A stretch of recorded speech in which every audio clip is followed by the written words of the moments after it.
June 6, 1944, the largest amphibious invasion in history had begun, and George Patton was not there. He was in England at his headquarters, writing in his diary, while other men's names were becoming history. The man the Wehrmacht feared more than any other American commander was sitting at a desk, watching it happen from a distance. This is what the official record of D-Day does not include, what he wrote that morning, what it cost him to write it. The story the official record tells is of a general who arrived later and won quickly. What it does not tell is what happened in the weeks before he arrived. George Smith Patton, General, U.S. Third Army, June 1944, 58 years old, the most dangerous American field commander in Europe. The Germans believed this. Their intelligence reports confirmed it. When the Allied invasion came, they expected Patton to lead it. They were not wrong to think so. His record demanded it. Sicily, 1943, 7th Army under his command. He had crossed the island in 38 days, moving at a speed the Germans had not anticipated, taking ground faster than his supply lines could follow. The after-action assessments from Wehrmacht commanders described his methods specifically. They tracked his movements, they planned around him. Field Marshal Gerd von Rundstedt, commanding German forces in the West, believed Patton would lead the main Allied thrust. His staff assessments said so. His planning reflected it. This was not an assumption, it was based on evidence. Patton was the most capable American offensive commander they had faced. They would not underestimate him. The Allied High Command understood this. Eisenhower understood it, and they made a decision that would define D-Day before it began. If the Germans believed Patton was coming, they would defend where they thought he would land. The question was how to make them believe the wrong thing. Operation Fortitude, the largest strategic deception of the Second World War. The plan was to convince German High Command that the main Allied invasion would land at Pas-de-Calais, the shortest channel crossing, the most logical route, the expected target.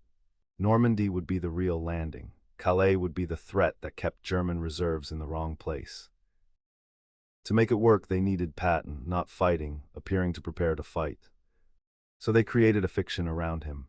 The First United States Army Group, FUSAG, a phantom army on paper, in radio signals, in double-agent reports fed directly to German intelligence. FUSAG had equipment moved around southeastern England to create the impression of build-up. It had communications traffic suggesting planning. It had Patton as its commander. German intelligence received reports of his movements. They intercepted radio signals placing him at FUSAG headquarters. Double agents confirmed he was preparing a massive crossing. The deception required Patton to be seen, and it required him to be seen nowhere near Normandy. He understood what was being asked, he accepted it.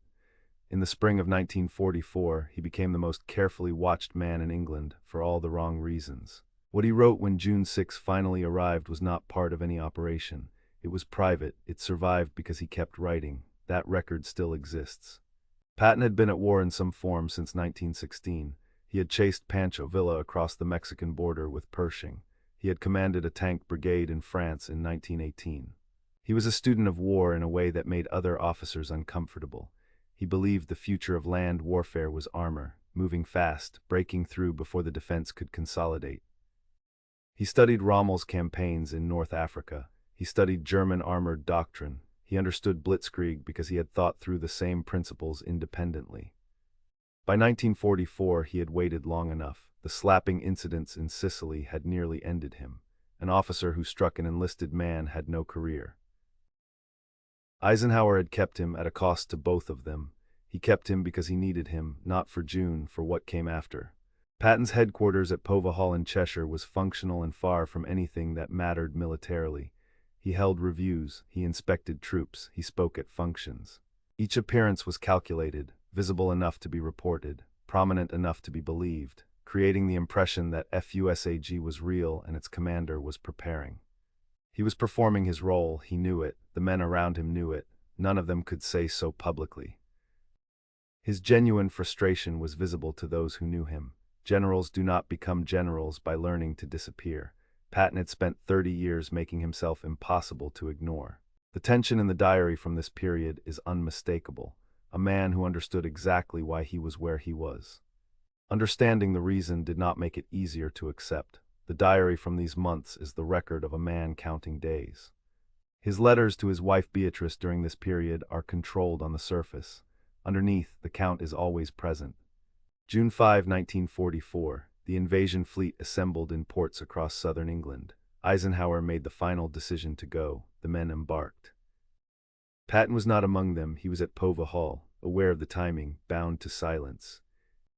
The invasion had been planned for months. He knew the outline. He knew the timing. He did not know the cost because no one did yet.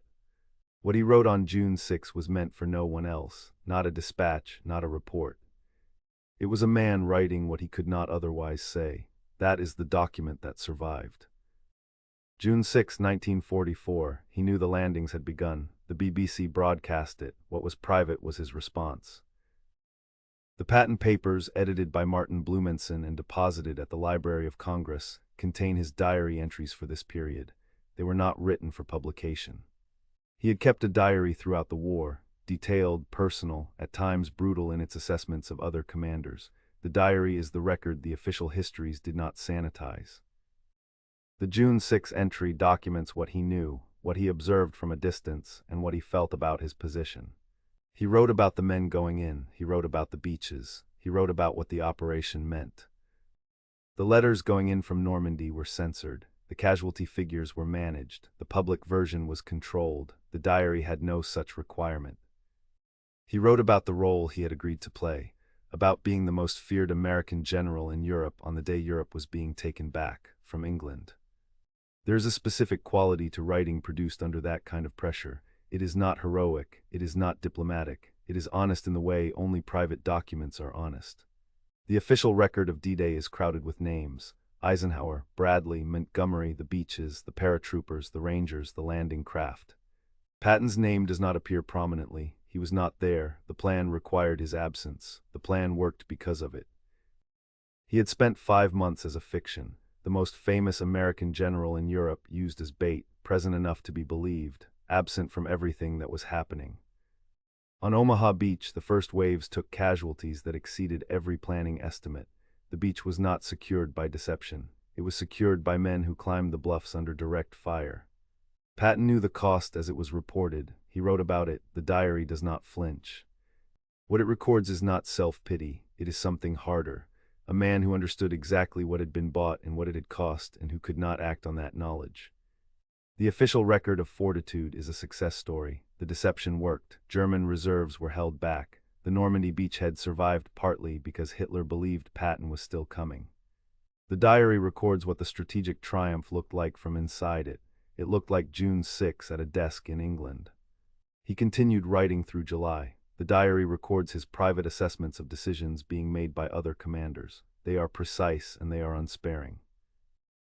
The weeks that followed were the longest of his military career. The breakout from the beachhead was slow. Bocage country was slowing everything. He knew from the shape of the terrain what was causing the problem. The hedgerows were natural fortifications. The advance was becoming attritional when it needed to be fluid. Commanders he had outrun in Sicily were fighting for ground that was costing more than it should. Patton watched, he wrote. He did not publicly say what he privately assessed. Eisenhower knew what he had. He was watching the campaign. He was watching the calendar. The plan had worked. FUSAG had held German reserves in place for weeks after the landing. Patton's role as bait was complete. His actual role could now begin. At some point in July, Eisenhower made his decision. It was time to use what he had been holding back. July 25, 1944, Operation Cobra. The American breakout began. Bradley's forces punched through the German lines west of St. Lo. A gap opened. It was exactly the kind of gap Patton had spent his career driving through. August 1, 1944, Third Army activated. Patton crossed into France. What followed was unlike anything the Western Front had seen. Third Army moved at a pace German commanders could not match and could barely track. They crossed the Sélune River, they took avalanches, they swung east and south simultaneously, encircling German forces that had been preparing for a different battle entirely. Wehrmacht reports from this period describe confusion at the speed of the advance. By the time orders were issued, the situation had already changed. In the first 2 weeks, Third Army covered more ground than the Allied advance had gained in the previous 7 weeks. He was doing what he had always done, finding the gap, driving through it, not stopping until there was nothing left to stop for. The Third Army's speed created problems for his own supply lines. His tanks outran the fuel that had to follow them. He later wrote that he was stopped by logistics more than by Germans, the enemy he could handle. Supply was harder. By the end of the campaign, Third Army had liberated more French territory than any other Allied force. More prisoners, more ground, faster. The German High Command, which had spent months preparing for Patton-Calais, found him at their rear. Field Marshal von Rundstedt would later say the speed of Third Army's advance was the single factor that most disrupted German plans for a coherent defense of France. It was Patton, it had always been going to be Patton. The Wehrmacht had prepared for him, they had just prepared in the wrong place. The diary entry from August 1, 1944 is in the Patton papers alongside the June 6 entry. Same handwriting, 56 days between them. On June 6 he was at a desk in England. On August 1 he was in France, moving. The diary is the private record of both, of what it was to wait and of what it was to finally move. The distance between those two entries is not measured in miles. It is measured in what he wrote and what he could not write yet and what he finally could.